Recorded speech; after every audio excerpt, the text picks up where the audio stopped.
온전히 영과 진리로 주를 예배하자. 주가 우리와 함께 영원히 함께 하시고 마르지 않는 샘물로 우리 채우시리. 우리 모두 예배하는 자 되어 온전히 영과 진리로 주를 예배하자. 주가 우리와 함께 영원히 함께 하시고 마르지 않는 샘물로 우릴 채우시리라.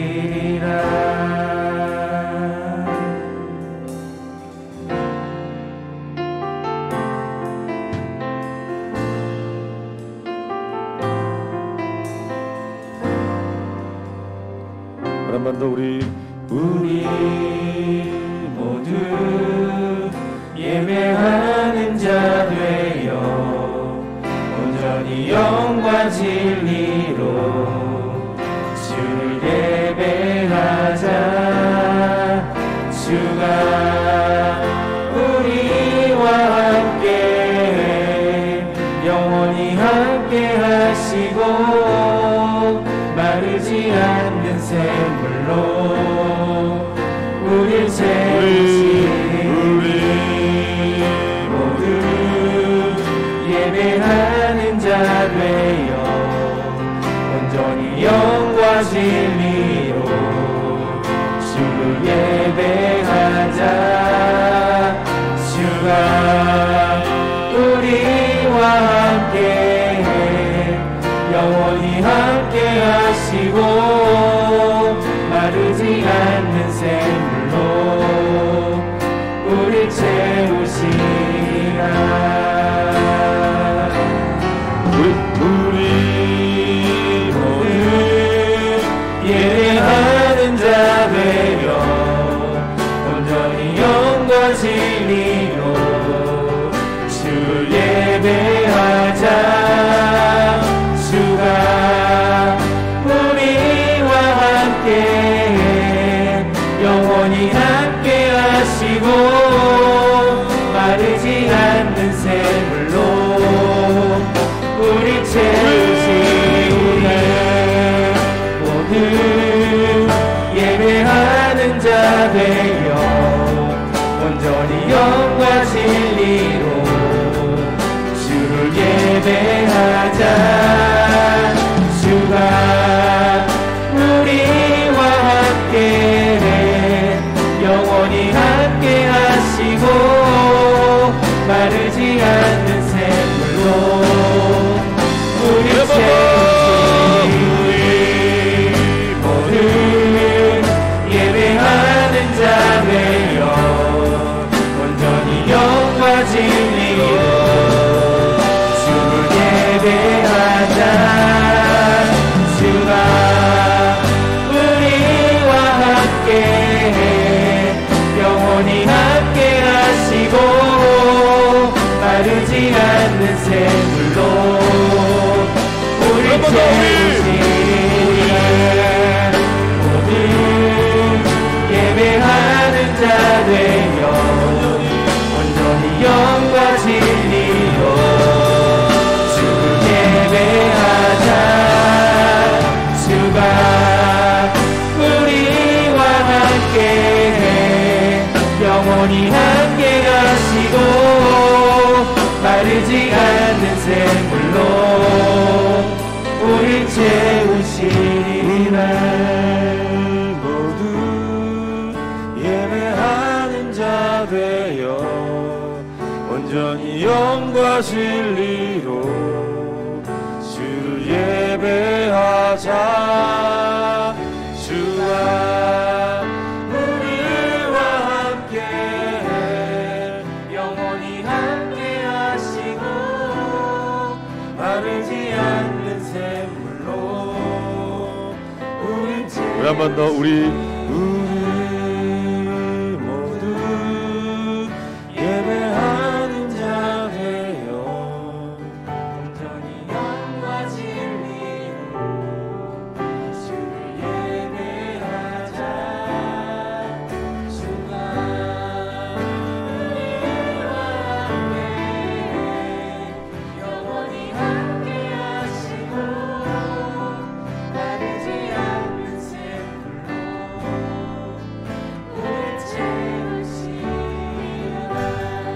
할렐루야. 아멘. 우리가 예배를 예배하지 않고 하나님을 예배하기를 소원합니다. 할렐루야. 아멘.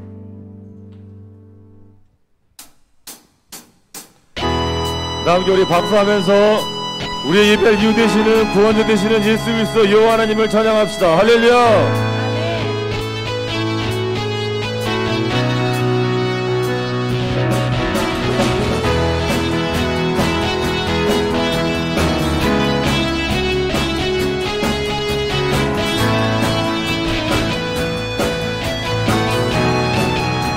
우리 함께 주 안에서 기뻐해 주 안에서 기뻐해 주님 주신 기쁨으로 기뻐하라 주 안에서 기뻐해 주 안에서 기뻐해 우리의 힘을 주를 기뻐하는 것 우리 한 번 더 주 안에서 기뻐해 주 안에서 기뻐해 주 안에서 기뻐해 주님 주신 기쁨으로 기뻐하라 주 안에서 기뻐해 주 안에서 기뻐해 우리의 힘은 주를 기뻐하는 것 우리 한 번 더 우리 믿음의 선포로 주 안에서 기뻐해 주 안에서 기뻐해 주 안에서 기뻐해 주님 주신 기쁨으로 기뻐하라 주 안에서 기뻐해 주 안에서 기뻐해 우리의 힘은 주를 기뻐하는 것 기뻐 춤추며 크게 소리 높여 살아계신 주의 이름 내 마음 다해 찬양해 주를 바라볼 때 책임주시니 우리의 힘은 주를 기뻐하는 것 한 번 더 주 안에서 기뻐해 주 안에서 기뻐해 주님 주신 기쁨으로 기뻐하라 주 안에서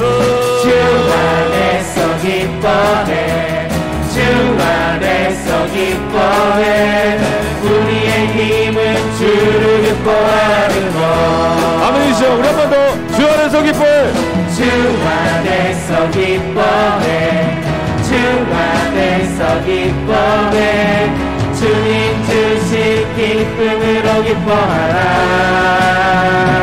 주 안에서 기뻐해 주 안에서 기뻐해 우리의 힘은 주를 기뻐하는 것 기뻐 춤추며 기뻐 춤을 추며 크게 소리 높여 살아계신 주의 이름 내 마음 다해 찬양해 주를 바라볼 때 책임지시니 우리의 힘을 주를 기뻐하는 것 우리 한 번 더 기뻐 춤을 추며 크게 소리 높여 살아계신 주의 이름 내 마음 다해 찬양해 주를 바라볼 때 책임지시니 우리의 힘은 주를 기뻐하는 것 우리 한 번 더 기뻐 춤을 추며 크게 소리 높여 살아계신 주의 이름 내 마음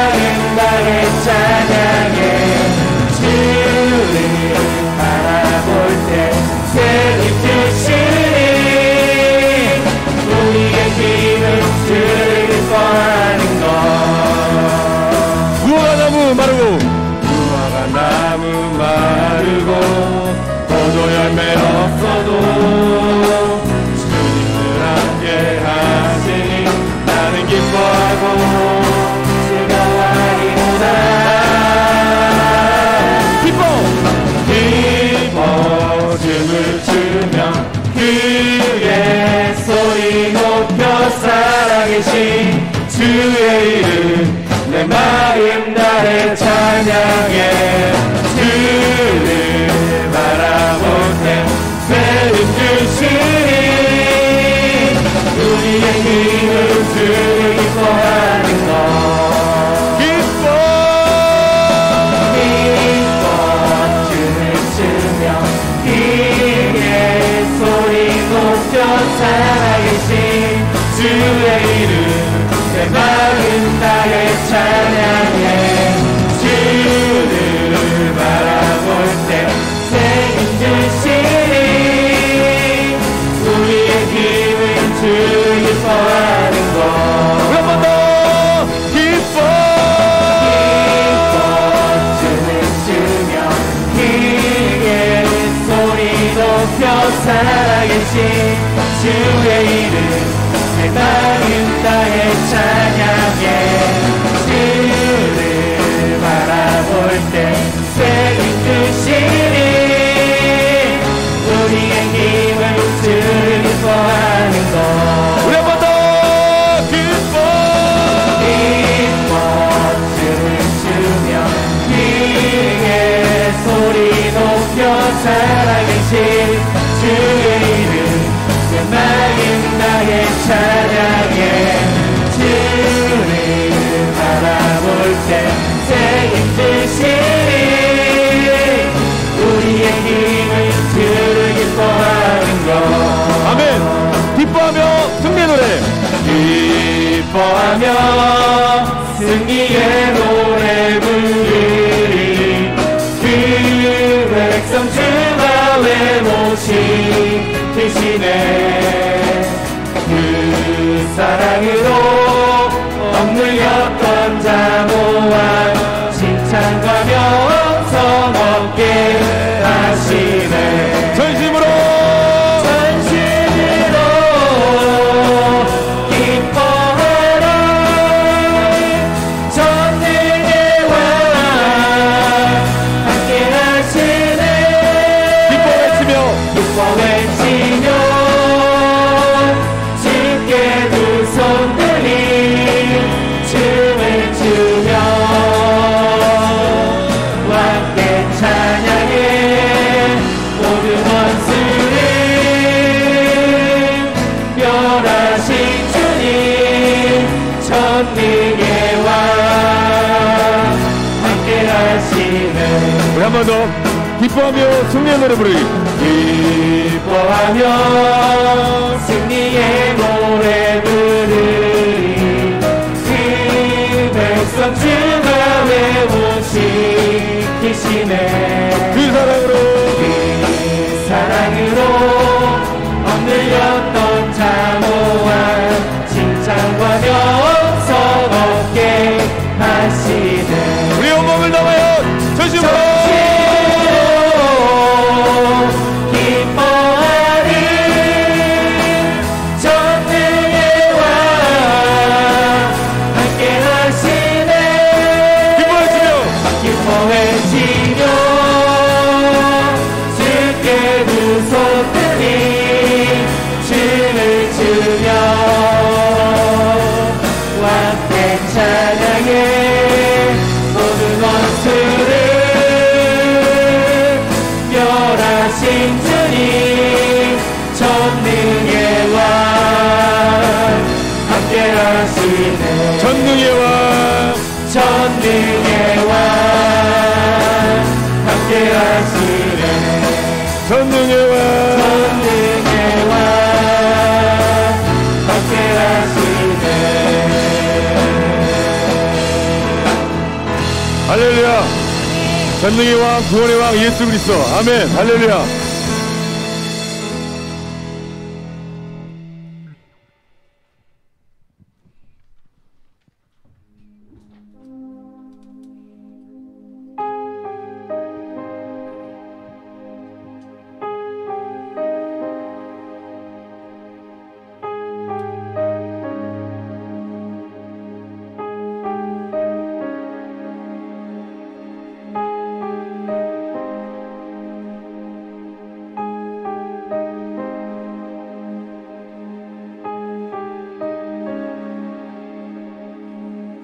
함께 기쁨의 옷을 입은 기쁨의 옷을 입은 평화의 구원자 거룩하고 아름다운 예수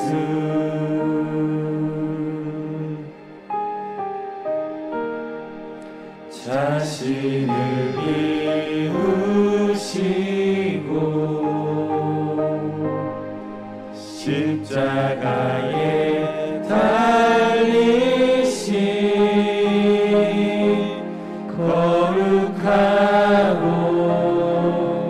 아름다운 예수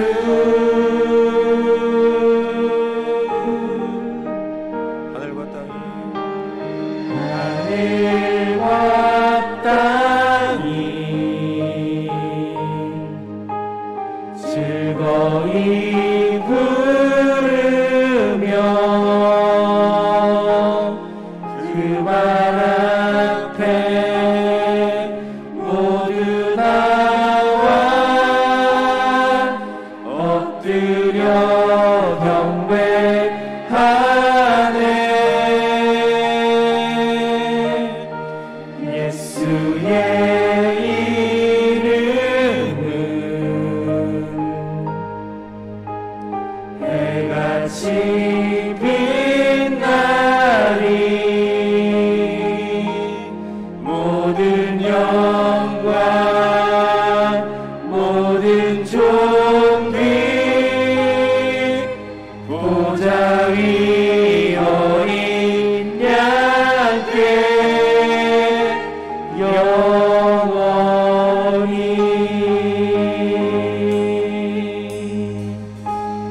우리 한 번 더 기쁨의 옷을 입은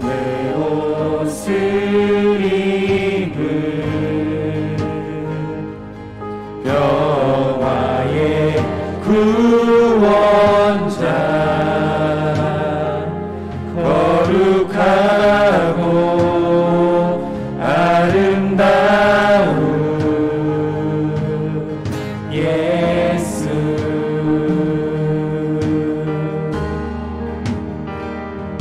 자신을 비우시고 십자가에 달리신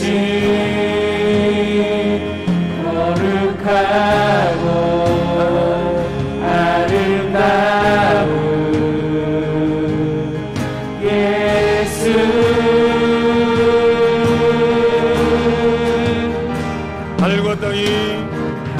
하늘과 땅이 즐거이 부르며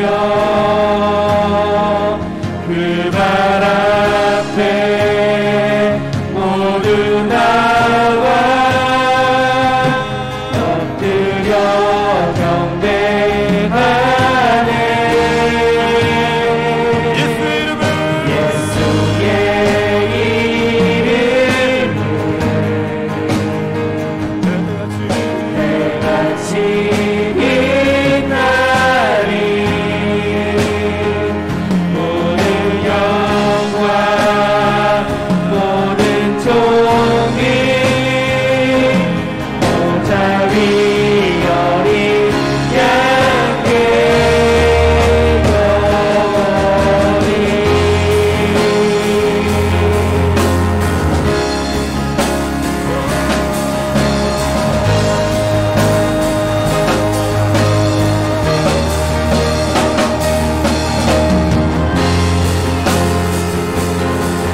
하늘과 땅이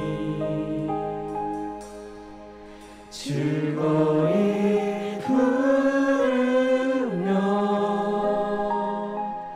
그 발 앞에 모두 나와 엎드려 경배하네. 예수의 이름은 예수의 이름은 해같이 빛나리. 모든 영광 모든 존귀 보좌 위 어린 양께 영원히. 할렐루야. 우리 보좌 어린 양께 감사와 영광 드리겠습니다. 할렐루야. 아멘. 할렐루야. 아멘. 아멘. 아멘. 우리 시간 예배를 위해 기도하며 나갑시다. 기도하실 때 저희 지금 중고등부 학생들하고 믿음에 대해서 함께 말씀 보는데, 예수님께서 믿음이 좋다 칭하신 자들은 이름이 없습니다. 다들 제자들의 증상을 문둥병자로, 혈류증 앓던 바티메오 누구의 아들로만 기억합니다. 그들의 특징이 뭐냐면 수많은 무리 중에 그들은 예수님 앞에 나아갔습니다. 예수님 옆에 수많은 사람들이 모여 있는데, 우리가 수많은 예배를 드리는데 수많은 예배 가운데 주 앞에 나아가셨을 줄 믿습니다. 아멘. 사랑하는 여러분, 이 공간 안에서 수많은 예배, 수많은 곤중 속에 예배 드린다 할지라도 하나님 우리 한 영혼을 찾으신 줄 믿습니다. 아멘. 기도할 때 하나님, 내가 말씀 앞에 내가 엎드리게 하여 주옵시고, 나를 부르시는 그 하나님 앞에 내가 나가게 하여 주옵소서. 나를 부르시는 그 하나님 앞에 내가 반응하는 은혜가 있게 하여 주옵소서. 다 함께 우리 주 앞에 기도하며 나가겠습니다. 기도하겠습니다. 오 아버지 하나님, 감사합니다. 하나님, 우리를 사랑하는 우리를 부르시니 그 부르시면 은혜 감사드립니다. 오 아버지.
너는 그 쓴 막대기들을 무리의 눈앞에 손에 잡고 그들에게 이르기를, 주 여호와께서 이같이 말씀하시기를, 내가 이스라엘 자손을 잡혀간 여러 나라에서 인도하며 그 사방에서 모아서 그 고국 땅으로 들어가게 하고, 그 땅 이스라엘 모든 산에서 그들이 한 나라를 이루어서 한 임금이 모두 다스리게 하리니, 그들이 다시는 두 민족이 되지 아니하며 두 나라로 나누이지 아니할지라.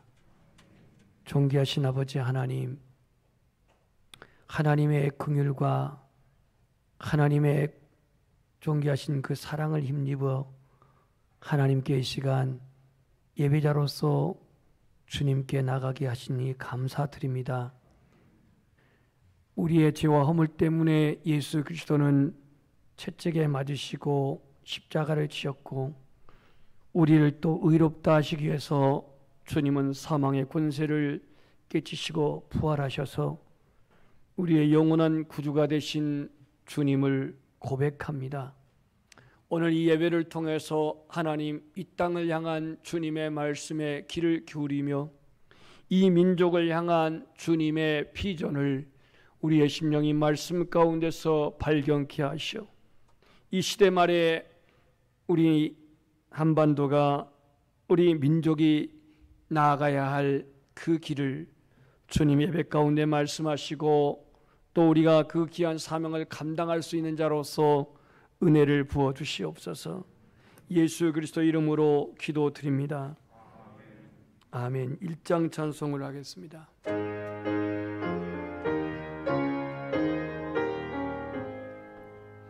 만복의 근원한 하나님, 온 백성 찬송 드리고 저 천사여 찬송하세. 찬송 성부 성자 성령 아멘. 교동문 100번입니다. 나라 사랑 두 번째. 할렐루야 내 영혼아 여호와를 찬양하라.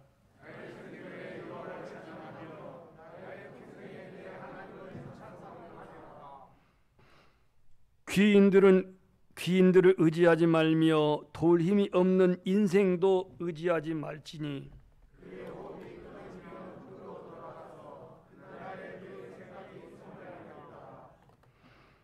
야곱이 하나님을 자기의 도움으로 삼으며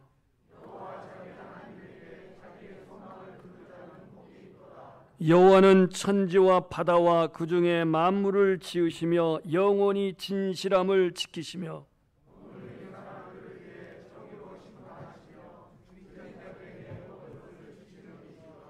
여호와께서는 갇힌 자들에게 자유를 주시는도다. 여호와께서 맹인들의 눈을 여시며 여호와께서 비굴한 자들을 일으키시며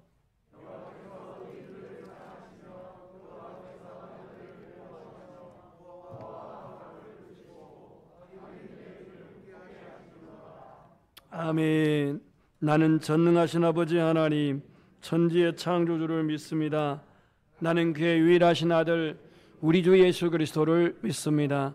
그는 성령으로 잉태되어 동정녀 마리아에게 나시고 본디오 빌라도에게 고난을 받아 십자가에 못 박혀 죽으시고 장사된 지 사흘 만에 죽은 자 가운데서 다시 살아나셨으며 하늘에 오르시어 전능하신 아버지 하나님 우편에 앉아 계시다가 거기로부터 살아있는 자와 죽는 자를 심판하러 오십니다.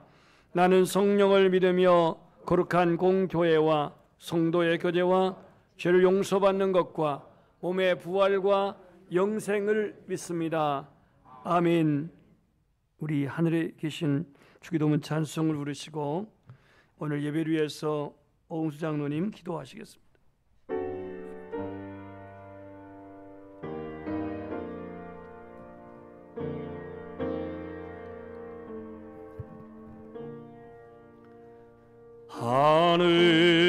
하늘에 계신 아버지 이름 거룩하사 주님 나라 임하시고 뜻이 이루어지이다.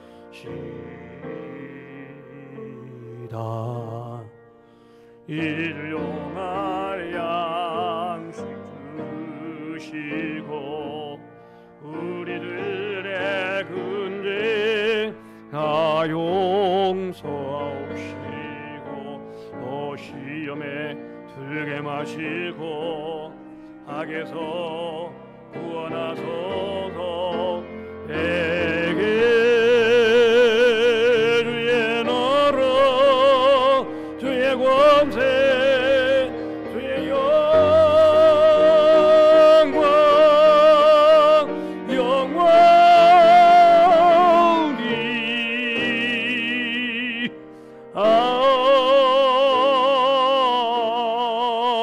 아멘.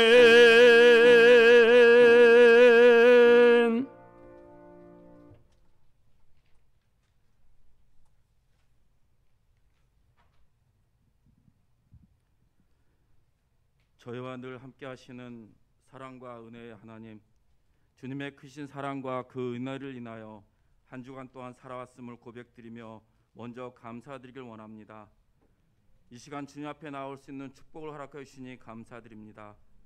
주님께 예배드리기 위해 나온 저희 언양의 성도들, 주님의 한없는 사랑을 찬양하며 끝이 없으신 주님의 인자하심을 먼저 고백드립니다. 아버지 하나님, 한 주간의 삶을 되돌아볼 때 아버지 하나님의 도우심과 보호하심으로 지금까지 살아왔습니다. 그러나 저희들이 연약함으로 알게 모르게 지은 죄가 있음을 고백하오니 다 용서하여 주시옵소서. 내 자신의 잘못은 깨닫지 못한 채 다른 사람의 잘못을 지적하며 찾으려 했던 죄를 고백합니다. 또한 하나님께서 가까이에서 섬기라고 또한 사랑하라고 허락하신 내 가족과 내 이웃을 온전히 섬기지 못하고 사랑하지 못하였음도 고백합니다. 내 주위의 사람을 미워하고 시기한 자를 또한 고백합니다. 아버지 하나님이시여, 하나님께서 저희들에게 맡겨주신 사명 온전히 감당하지 못하였음도 고백합니다. 이 모든 죄를 다 용서하여 주시옵소서. 이제 이 시간 거룩한 주일날 주님 앞에 나와왔으니 저희들을 온전히 회복시켜 주시옵소서. 예배를 통하여 우리의 삶 가운데 주님의 사랑과 감사와 감격이 충만하게 되어지길 원합니다. 연양의 식구들 가운데 이 시간 많은 자리가 비어 있습니다. 혹여라도 질병으로 고통받는 성도들이 있다면 하나님께서 친히 안수하여 주셔서 온전한 회복이 있게 하여 주시옵소서. 또한 영적으로, 물질적으로, 신체적으로 뿐만 아니라 다른 사람과의 뒤틀린 관계 때문에 억눌려 있는 성도들이 있다면 하나님께서 은혜로 온전히 회복하여 주시옵소서. 6월은 국가를 지키기 위해 여러 모양으로 몸바쳐 헌신한 사람들을 추모하는 기간입니다. 이 땅에 오래전에 전쟁이 있었지만 하나님께서 이 나라를 사랑하는 많은 사람들을 통하여 회복되게 하여 주시니 감사드립니다. 저희 성도들 이 나라 대한민국을 더욱더 사랑하게 하여 주시며 통일을 바라보게 하셨고, 하나님께서 명하신 대로 나라를 위하여 각자 맡은 자리에서 본분을 다하고 주님의 사랑을 널리 전하는 사명을 감당하게 하여 주시옵소서. 아직도 멀리에 있는 우크라이나의 땅에는 전쟁의 소리가 끊이지 않고 있습니다. 많은 사람들이 고통받고 있습니다. 어서 속히 하나님께서 간섭하여 주셔서 전쟁이 멈추어지고 평화의 소식이 들어오게 하여 주시옵소서.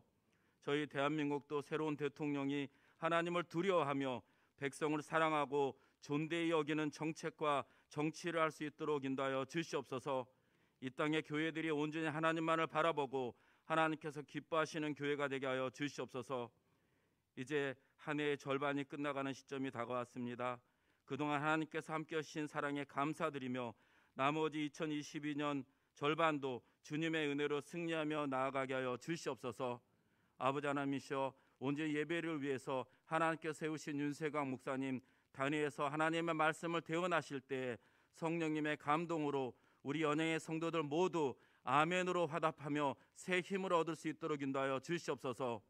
예배를 위하여 여러 가지 모양으로 수고하시는 성도님들께도 하나님의 큰 위로와 축복이 있게 하여 주시옵소서. 온전히 예배 가운데 성령님께서 운행하시며 마귀가 틈을 타지 못하도록 지켜주시옵소서. 온전히 신령과 진정으로 드리는 예배가 되어지며 하나님께서 흡족하게 받으시는 예배 되게 하여 주시옵소서. 이 모든 말씀 우리를 사랑하시고 은혜와 축복을 한없이 부어주시길 원하시는 예수 그리스도의 이름으로 기도드립니다. 아멘. 아멘.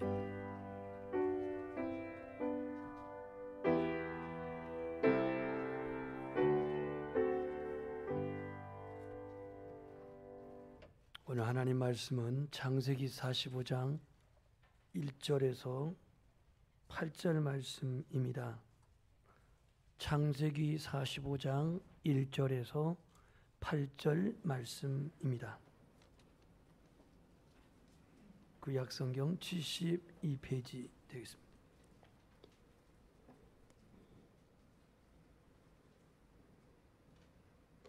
요셉이 시종하는 자들 앞에서 그 정을 억제하지 못하여 소리질러 모든 사람을 자기에게서 물러가라 하고 그 형제들에게 자기를 알리니 그때에 그와 함께한 다른 사람이 없었더라. 요셉이 큰 소리로 우니 애굽 사람들에게 들리며 바로의 공중에 들리더라. 요셉이 그 형들에게 이르되 나는 요셉이라. 내 아버지께서 아직 살아계시니이까. 형들이 그 앞에서 놀라서 대답하지 못하더라. 요셉이 형들에게 이르되 내게로 가까이 오소서. 그들이 가까이 가니 이르되 나는 당신들의 아우 요셉이니 당신들이 애굽에 판 자라. 당신들이 나를 이곳에 팔았다고 해서 근심하지 마소서. 한탄하지 마소서. 하나님이 생명을 구원하시려고 나를 당신들보다 먼저 보내셨나이다. 이 땅에 2년 동안 흉년이 들었으나 아직 5년은 밭갈이도 못하고 추수도 못할지라. 하나님이 큰 구원으로 당신들의 생명을 보존하고 당신들의 후손을 세상에 두시려고 나를 당신들보다 먼저 보내셨나니 그런즉 나를 이리로 보낸 이는 당신들이 아니요 하나님이시라. 하나님이 나를 바로에게 아버지로 삼으시고 그 온 집의 주로 삼으시며 애굽 온 땅의 통치자로 삼으셨나이다. 아멘. 아멘. 우리 함께 고백합시다. 민족이 하나 되게 하소서. 1989년 11월 9일 독일에서 있었던 일입니다. 독일 중앙위원회가 여행 허가에 대한 출국 규제를 완화시켰는데 이 법령이 아직 공식적으로 채택되기 전에 이것을 발표해버린 사람이 있었습니다. 화면을 조금 정리 좀 해주세요. 이 사람이 누구냐면 이 독일의 서독 동독에 있는 권터 사보스키라는 사람입니다. 동독 통일사회당의 정치인이고 언론인인 이 사람이 휴가를 갔다 와가지고 아직 법령이 정식 채택이 되지 않았는데 이분이 이렇게 발표를 합니다. 외국 여행의 조건을 제시하지 않고 여권을 신청할 수 있다. 경찰의 여권 등록 부서는 모든 출국 비자를 지체 없이 발급하라. 국외 이주에 대한 동서독 국경, 동서, 베를린 모든 검문소 사용할 수 있다는 내용을 잘못 그는 이해하고 이렇게 발표해버립니다.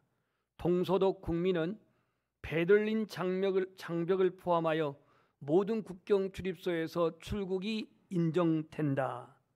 출국이 인정된다. 이걸 기자회견하는 데 있어서 빌트라고 하는 맨 앞에 있는 기자가 물었습니다. 그 시행령이 언제입니까? 내일부터입니다. 하고 발표를 해버렸습니다. 이 전국 방송을 듣고 있는 동독에 있는 주민들이 그 다음날 모두 다 이제 이 국경을 월담하기 시작합니다. 넘어가기 시작합니다. 너무나도 많은 사람들이 그 국경을 월담을 하니 무슨 군사나 경찰이 통제할 수가 없었습니다. 저게 이 베를린 장벽인데요. 한 높이가 한 3m 정도 되는 이 콘크리트 장벽이 동서를 중심으로 해가지고 가운데를 쭉 나눠놨습니다. 우리나라의 38선하고 다르게 저기는 도시를 통과하고 거리를 통과해서 저런 장벽을 세워놨는데 이게 한 대변인의 섣부른 발표로 인해 가지고 완전히 이제 동서독이 붕괴되면서 통일이 되어버렸습니다. 물론 한 사람 대변인의 실수가 통일을 이룬 것은 아니지만 동서독이 통일이 되기까지는 서로 간의 회담과 서로 간에 또 기독교인들은 기도를 하고 그런 교류를 했던 끝에 공산 사회주의와 민주국가가 하나가 되는 동서독의 통일이 이루어진 것입니다. 자, 이제 우리나라로 좀 가볼까요? 이게 이제 동서독이 무너진, 장벽이 무너진 이제 그림인데요. 이 지금 교회는 동독에 있는 라이프치히 성 니콜라이 교회라고 하는 교회인데 이 교회에서 기도회가 시작됐는데요. 저 라이프치히의 인구가 55만 명인데 처음에는 100명으로 시작된 기도회가 200명, 1000명, 10,000명, 이제는 예배당에서 예배드릴 수가 없어서 거리에서 밤에 촛불을 켜고 기도를 했는데 57만 명이 평화의 기도를 했다고 합니다. 저런 기도회가 있었기 때문에 동서독의 철의 장막이 무너지고 통일이 됐다라는 사실을 알 수 있습니다. 우리나라에 보면은요, 최근에 저도 이 북한 이 접경 지역을 다녀왔는데요. 이거는 저 서북 쪽에 있는 최북단에 있는 휴전선입니다. 휴전선. 철조망 그대로 휴전선이고요. 이 휴전선은 동서로 155마일 그렇게 그어져 있습니다. 155마일. 저 부분은 여러분들 잘 아시다시피 동쪽에 있는 해금강의 장면이고요. 저 해금강 뒤쪽에서 구름 사이에 조금 봉우리가 보인 곳이 금강산입니다. 금강산. 이 금강산이 얼마나 아름다운 것은 가봐야 알 수 있지만, 저도 12년 전에 가봤지만 비가 많이 내리고 안개가 너무 많이 껴서 갔지만 산의 모습은 보지 못했습니다. 이 부분은 고성에서 본 해금강인데 저 사진은 제가 직접 찍어온 사진입니다. 마치 물감으로 칠해놓은 만큼 바다가 아주 짙은 그런 색깔을 띠고 있는데, 그만큼 저기는 청정 지역이고 또 그렇게 사람들이 인적이 뜸한 이런 곳입니다. 우리나라는 과연 언제 통일될 것인가? 요즘 젊은이들은 나도 먹고 살기 힘든데 무슨 통일이야, 그대로 살면 되지, 이렇게 여론들이 평가되고 있습니다. 하지만 이 세상의 모든 것은 창조주 하나님의 주권 아래에 있습니다. 독일의 통일도 하나님의 주권 속에서 이루어진 것처럼 이 대한민국의 통일도 분명히 하나님의 주권 속에서 이루어질 것을 저는 확신합니다. 정치, 경제, 사회, 문화 전 분야에 이 주권을 갖고 계신 하나님이 지금도 보이지 않지만 우주의 만물을 그가 운행하시는 이 하나님이 이 분단된 이 한국, 이 분단된 이 대한민국, 분단된 이 한반도를 하나님이 반드시 한 민족으로 하나 되게 하실 줄을 저는 믿습니다. 한반도의 분단은 강대국의 탐욕과 통치적인 이념의 원인이 있는 것 같지만, 사실 성경적으로 영적으로 보면은 하나님의 징계로 말미암는 분단된 조국이라는 사실을 생각하게 됩니다. 세상 사람들은 인정하지 않겠지만 세상 사람은 이념이 한반도를 나눠놨고 강대국 북쪽의 소련과 남쪽의 미국이 그러한 야욕과 탐욕으로 선을 그었다고 말하고 있겠지만, 엄밀하게 보면은 그것도 틀린 말은 아니지만 한반도가 남북으로 분열된 데 있어서는 구약 이스라엘 성서 역사를 살펴보면 그 해답이 나옵니다. 이스라엘 역사 중에서도 다윗 때는 통일 왕국이었습니다. 솔로몬 때도 통일 왕국이었습니다. 그러나 그의 아들 르호보암 때에 우상 숭배, 하나님을 대적하고 멀리하는 그런 죄악으로 징계를 받아서 나라가 남북으로 분열됩니다. 남북으로 분열이 된 가운데에 북왕국도 망하고 남왕국도 망하고, 그 망한 시점에서 70년이 지나 국가가 다시 주권이 회복이 됩니다.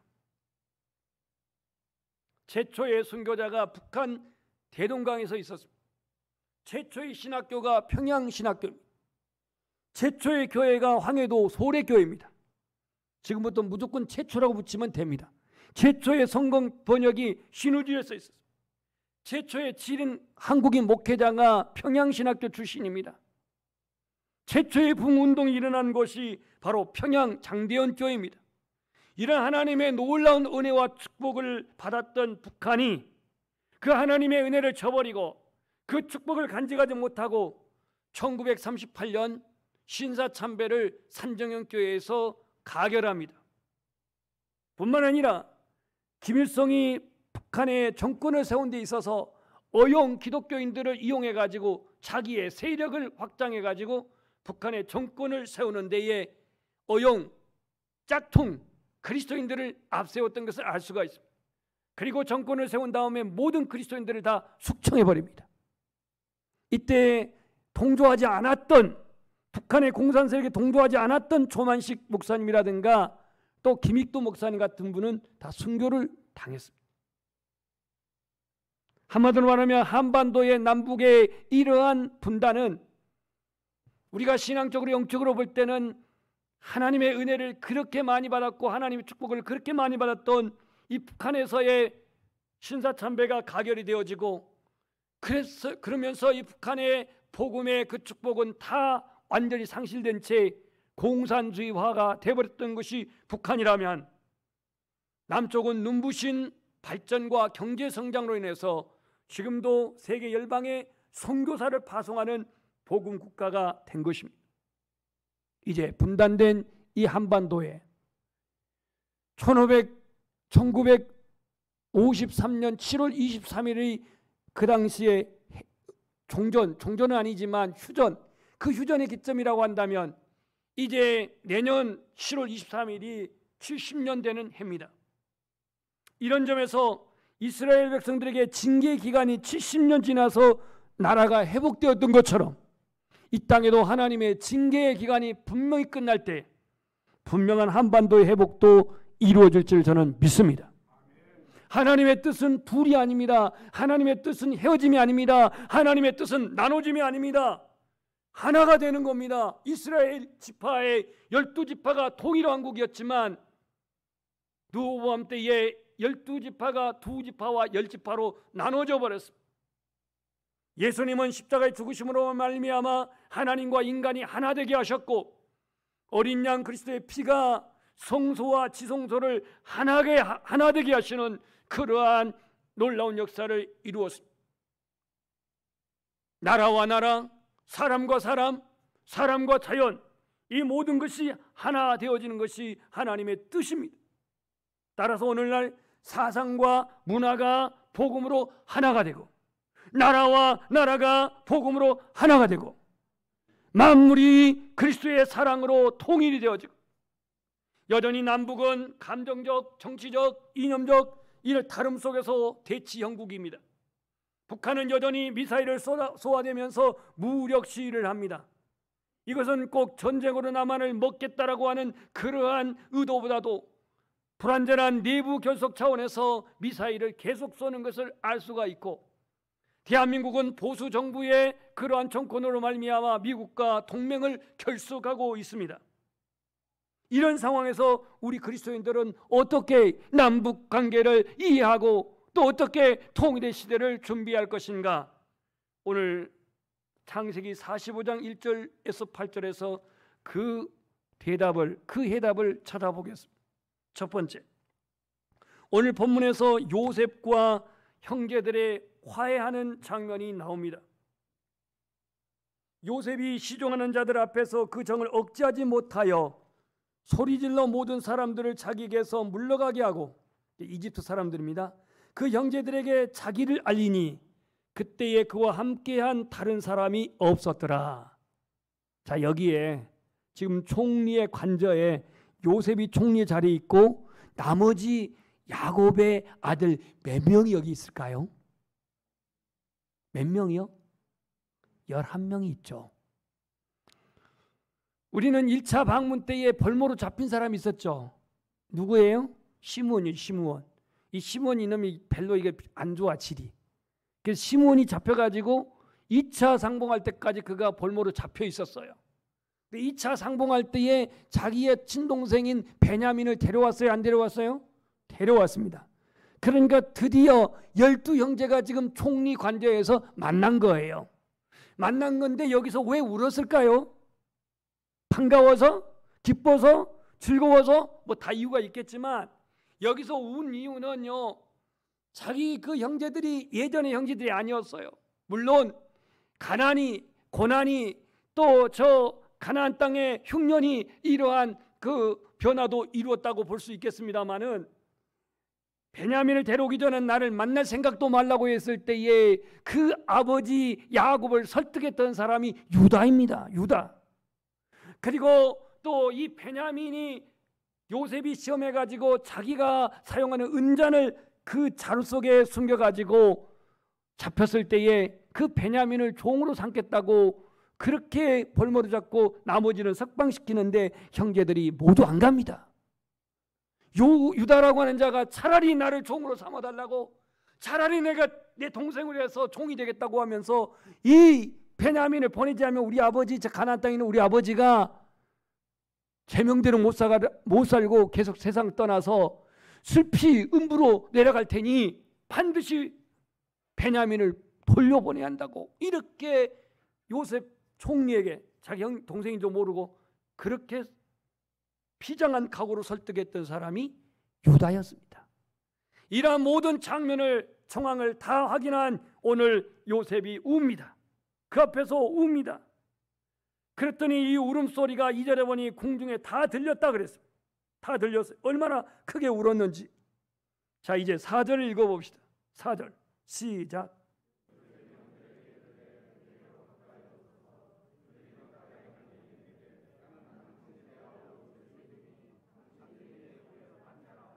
자, 이제 고개를 들어보십시오. 적어도 여기 이 형제들 중에는 자기를 팔아버린 형들이 있죠. 자기를 팔아버린 형들이 누구라고 여러분 생각되세요? 그냥 모른다 하세요. 분명한 것은 루벤은 자기 동생 이 요셉을 팔자고까지는 않았어요. 구덩이에 던지는 것을 던졌지만 팔아버린 놈들을 보면은 이거 시므온과 레위 이 종자들일 것 같아. 분명히 이놈들이 아주 성질이 들었거든요. 그래서 팔아버린 이 형들을 비롯해서 이 11명의 형제들이 다 모여 있는 거예요. 자신이 인신매매로 팔려가지고 애굽에 와서 얼마나 고통당했습니까? 얼마나 정말로 그는 비참한 그러한 종으로서 그렇게 노예로서 생활을 했습니까? 억울한 누명 쓰고 옥중생활, 감옥생활을 했고 말이죠. 그런 요셉, 꿈에도 생각지 못했던 동생이 지금 총리 자리에 앉아가지고 내가 요셉입니다, 당신들이 바라버린 동생 요셉입니다 라고 자기 신분을 공개할 때에 이 형들은 완전히 이제 멘붕의 충격이 이만전반이 아니었을 것입니다. 이제 우린 죽었네. 우리들이 그렇게 동생이 살려달라고 애원할 때에, 살려달라고 그렇게 몸부림칠 때에, 발부둥칠 때에 매몰차게 그냥 팔아버리고 은 20개에 팔아버렸던 자기들의 소형을 생각할 때 이제 우린 죽었네, 이렇게 생각했을 거예요. 우리가 이 북한을 이해하고 북한을 수용하는 데 있어서 전쟁의 상처가 있고 이른바 이 공산주의의 사상에 의해서 얼마나 많은 그 백성들이 죽었습니까? 학살당했습니까? 고위 그러한 유명 인사들이 납북당하고 처형당하고 그렇게 학살을 당했던 이런 상처들을 과연 우리는 어떻게 해야 될 것인가? 요셉의 입장을 생각해 봅시다. 요셉인들 개인적인 그러한 감정이 없겠습니까? 아픔이 없겠습니까? 16쯤 되는 그런 한참 과도기, 청소년 과도기 때에 아버지의 사랑을 받아도 부족할 판인데 그런 형제들의 그 미움과 증오를 사가지고 팔려가서 오매불망 내일을 기대할 수 없는 그러한 타국에서 종살이하면서 누명 쓰고 감옥 생활을 했던 이 요셉의 상처는 얼마나 크겠습니까? 그러나 요셉은 형들이 자기를 미워하고 형들이 자기를 팔아버렸지만 요셉은 그렇게 대하지 않았습니다. 내게 가까이 오소서. 참 부담스럽습니다. 지금 내게 가까이 오소서. 그들이 가까이 가니 나는 당신들의 아우 요셉입니다. 당신들이 애굽의 판자입니다. 이 말 안 했으면 좋았을 텐데 여기까지 말합니다.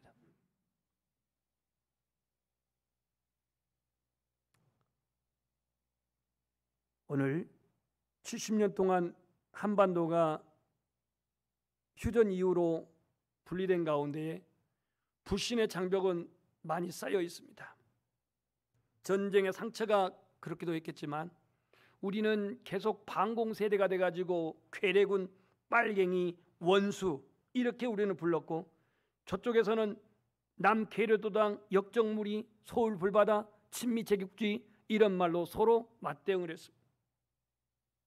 우리는 공산주의라고 하는 이데올로기를 우리는 수용할 수는 없습니다. 하지만 북녘의 우리 동포들은 우리가 사랑을 갖고 기도하고 수용할 수 있어야 합니다. 이 땅에 34,000명의 지금 탈북민들이 있는데요. 여전히 탈북민에 대한 우리들의 시선은 냉랭합니다. 너무나도 차갑습니다. 공산주의는 싫어도 이념은 우리가 받아들일 수 없어도 그 북한의 동포들을 향한 우리들의 마음은 예수 그리스도의 마음으로, 아버지의 마음으로 그들을 이해하고 그들을 수용하고 그들을 포용해야 하겠습니다.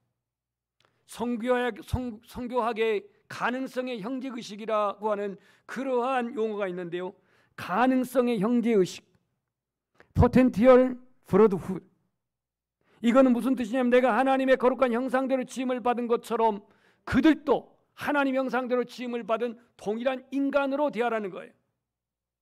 지금은 북한이 예수님을 몰라서 지도자를 수렁으로 섬기지만 그들에게 언젠가 복음이 들어가게 되면, 그들에게 언제가 예수 그리스도가 주인이 되게 되면 하나님을 아버지로 함께 부르게 될 줄 믿습니다. 거기까지 이르기까지 우리는 70년의 상처가 있지만 이제 화해의 시대로 열기 위해서 요셉이 형들을 용서하고 요셉이 형들을 수용하고 요셉이 형들을 품었던 것처럼 오늘 우리는 북한의 형제의식을 가지고 한 민족의 의식을 가지고서 우리는 품고 사랑해야 할 줄 믿습니다. 두 번째로, 오늘 요셉은 자신이 애굽에 팔려온 것, 애굽에서 고난당한 것, 형들이 팔았지만 내가 여기에 팔려온 것은 형들 때문이 아니라고 말합니다. 우리 5절 말씀을 읽어봅시다. 시작.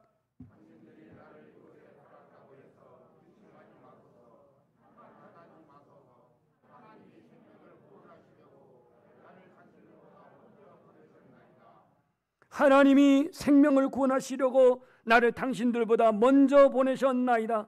여기서 주어가 하나님입니다. 7절에도 보면 하나님이 큰 구원으로 당신들의 생명을 보존하고 당신들의 후손을 세상에 두시려고 나를 당신들보다 먼저 보내셨나이다. 팔아서 내가 애굽에 온 것은 사실이지만, 팔림을 받아서 내가 온 건 사실이지만, 그러나 그 이전에 하나님이 나를 보냈대요. 이걸 다른 말로 하면 하나님의 섭리입니다. 섭리. 그래서 우리는 역사를 이념으로만 보지 말고, 역사를 우리의 지식으로만 보지 말고 하나님의 섭리를 볼 수 있는 시각이 열리기를 소망합니다.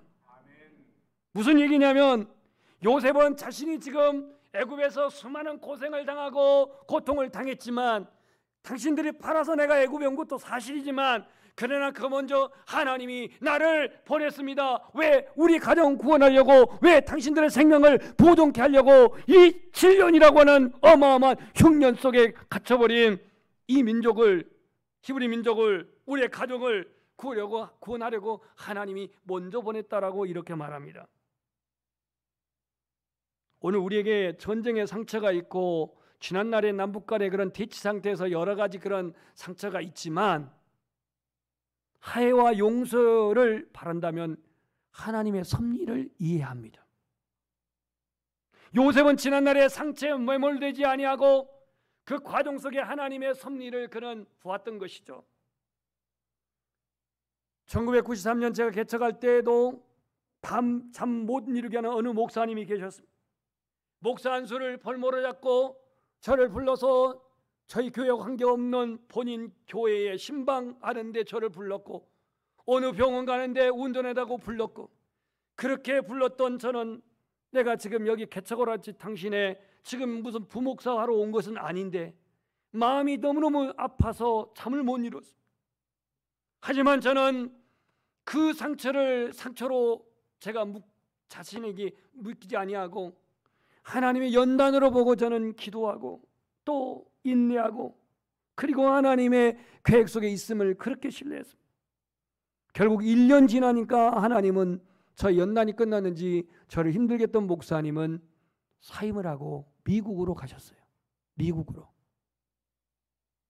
우리는 어떤 고난이 오거나 어떤 시련이 오거나 어떤 그런 환란이 올 때에 이게 내 인생의 운명이지 더럽게 운 없어 이렇게 보지 말고 하나님의 계획 속에 나의 인생이 지금 만들어지고 있는 것을 소망 중에 보십시오. 요셉도 그랬습니다. 하나님이 큰 구원으로 당신의 생명을 보존하려고 나를 보낸 것입니다. 우리 가정 구원하려고 나를 먼저 보낸 것입니다. 여기서 강조된 주어가 하나님입니다. 하나님. 그래서 여기서 반복된 게 뭐냐면 구원하시려고, 생명을 보존하시려고, 이게 지금 5절과 7절에 나와 있습니다. 그렇다면 요셉을 애굽으로 보낸 분이 누구라고요? 하나님이십니다. 꿈에도 생각지 못했던 요셉을 애굽에서 만났을 때에 직접 요셉에게 고통을 가하고 팔아버렸고 했던 형제들은 얼마나 충격이 컸겠습니까? 하지만 요셉은 형들 두려워 마십시오. 염려하지 마십시오. 나중에 이제 아버지가 세상 떠났을 때에 아버지가 애굽의 바로 왕방에 섰을 때가 나이가 130세라고 그랬습니다. 130세. 내 나이 130이라고 했습니다. 나그네 세월이 험악한 세월을 보냈다고 그랬습니다. 애굽에 가지고 17년을 더 살아서 147세에 세상을 떠났을 때에 가장 덜커덕과 충격을 받은 게 형제들입니다. 이제 아버지 죽었으니 우리는 죽은 목숨이다 그렇게 생각했는데 거기서도 요셉은 두려워하지 마십시오.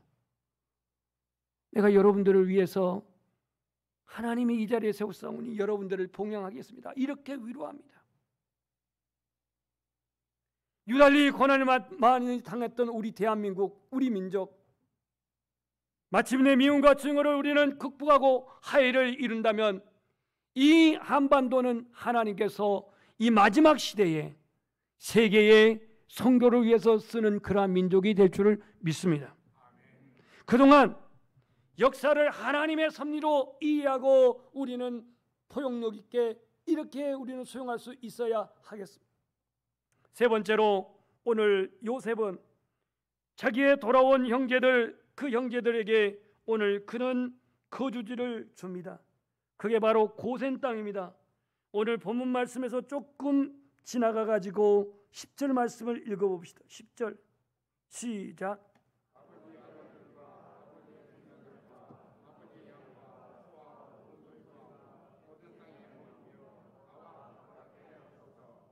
고센 땅이라고 하는 고센 땅은 이 야곱의 그 기업이 목축업이거든요. 목축업. 그 목축업하기에 가장 적합한 땅이 고센 땅입니다. 더군다나 이 고센 땅은 출애굽했을 때 가장 가까운 이스라엘의 가장 가까운 거리에 있습니다.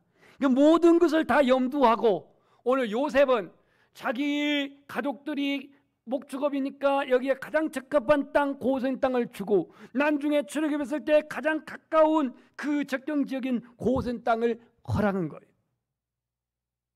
한마디로 말하면 우리는 이 요셉이 자기 자신이 형제들을 수용했고 사랑했고 비록 자기를 팔아버렸어도 그렇게 그는 관용을 베풀었고 뿐만 아니라 오늘 요셉은 그 형제들 있는 모습 그대로를 이해하면서 또 여기에 땅을 주고 기업을 주고 정착할 수 있는 모든 여건을 만들어 줍니다. 70명의 가족이 나중에 200만 명으로 늘어나는 민족이 되지요. 로마서 15장 1절에 이런 말씀이 있습니다. 우리 한번 따라서 합시다. 믿음이 강한 우리는 마땅히 믿음이 약한 자의 약점을 담당하고 자기를 기쁘게 하지 아니할 것이라. 믿음이 강한 자는 믿음이 약한 자를 도우래요. 그러니까 있는 자는 가난한 사람을 도우라는 얘기예요. 독일의 통일을 볼 때에 경제력이 뛰어난 서독이 동독에게 엄청난 도움을 줬습니다. 그 통일 비용이 너무너무 많아서 독일이 좀 희청하기는 했지만 그래도 그걸 감당했습니다. 소독, 잘 사는 소독이 동독을 품고 화폐 가치가 소독하고 동독하고는 너무너무 가치가 심각할 정도로 차이가 나지만 이 모든 화폐 가치도 어느 정도 인정해 주면서 동독을 품었어요. 동독을 그대로 수용했어요. 그 결과 동독 분단된 그 뭡니까 장벽만 무너진 게 아니라 그 마음도 열려지게 되어가지고 한민족으로 통일이 되게 된 것이죠.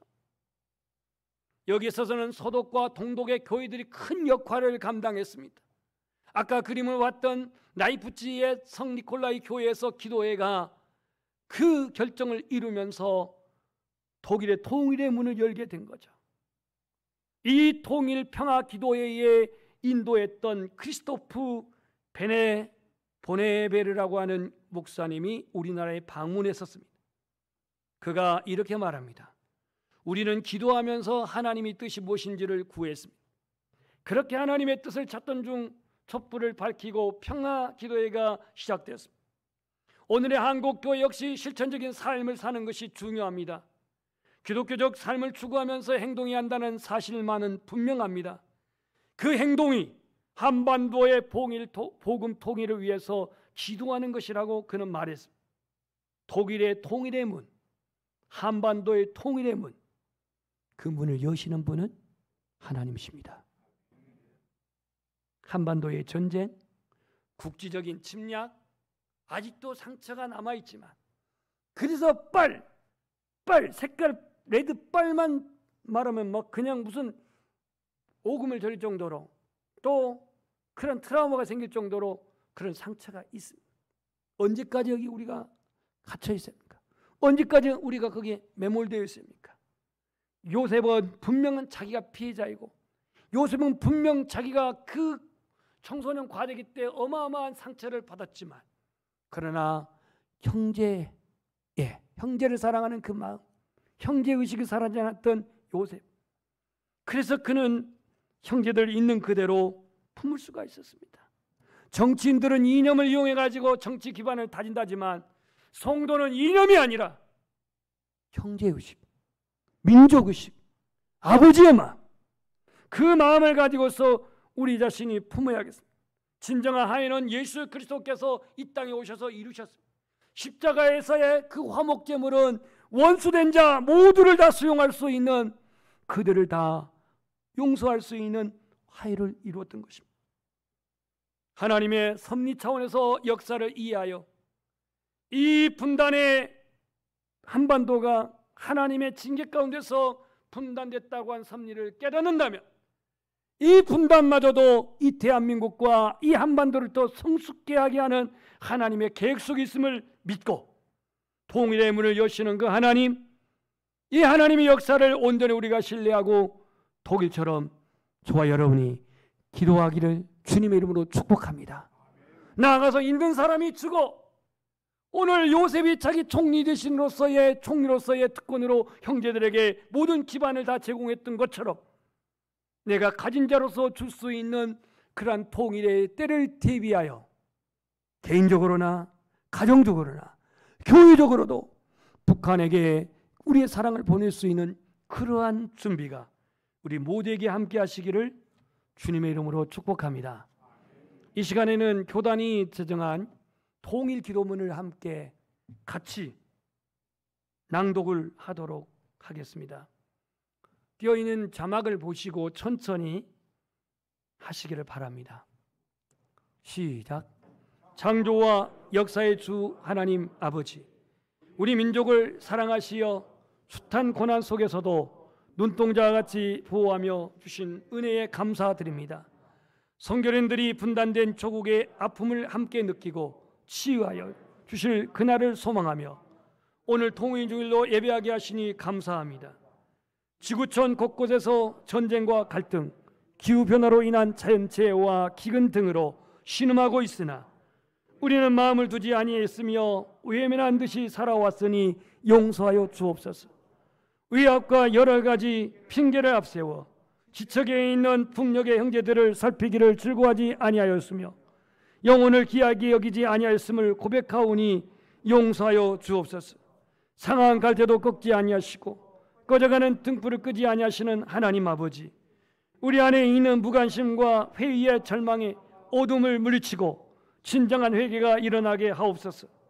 한미일과 북중러로 재편되는 신냉정 대결 구조를 능력의 손으로 막아주시고 국제사회가 이 땅의 평화 통일을 축복하게 하옵소서. 사망의 그늘에 갇혀 신음하고 있는 북한 동포들을 구원하여 주시고 북녘 땅에 참된 희년이 선포되게 하옵소서. 더욱 견고해진 우상 숭배 3대 세습 체계를 본질적으로 변화시킬 수 있는 강력한 통일 기도 운동이 일어나게 하옵소서. 꽁꽁 얼어붙은 남북관계를 풀어가도록 남북 지도자가 결단하게 하시고 이산가족의 만남이 이루어지게 하옵소서. 마중물로 미리 이 땅에 보내신 34,000명의 탈북민들이 주의 사랑과 말씀으로 양육되어 복음 통일의 선봉장이 되게 하옵소서. 해방 전 북한에 있었던 82개 선결교회가 재건되고 남북이 함께 천지주제이신 하나님을 찬양하는 그날이 속히 오게 하옵소서. 코로나19로 무너졌던 이 예배를 온전히 회복하여 주시고 주의 아버지 얼굴을 구하오니 다시 한번 강력한 영적 부흥을 경험하게 하옵소서. 만유의 통일 예수 그리스도의 이름